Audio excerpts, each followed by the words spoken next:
Hebu angalieni double speak. Yani huyu muungwana Ruto amekuwa mtu wa ajabu. Anajua kudanganya hata wazungu. Menda na wadanganya. Anaambia kule Sudan tunataka human rights ziheshimike South Sudan. Hatutaki wanawake wasumbuliwe kule. Hatutaki mauaji.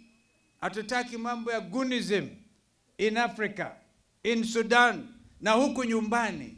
Tunajua kwamba kikundi cha RSF hata huenda, and we are investigating this matter positively, quickly, huenda pengine wao wanapatiwa silaha za watu wa Kenya waende wakapigane nazo Sudan.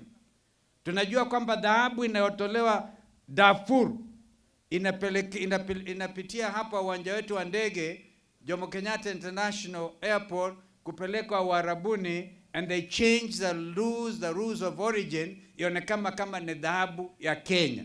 Na ni dhahabu inatoka Sudan, hiyo inaitwa blood diamonds, blood gold. Kwa hiyo mambo hayo ni ajabu ya. Serikali hii kuna kila sababu wapelekwe nyumbani.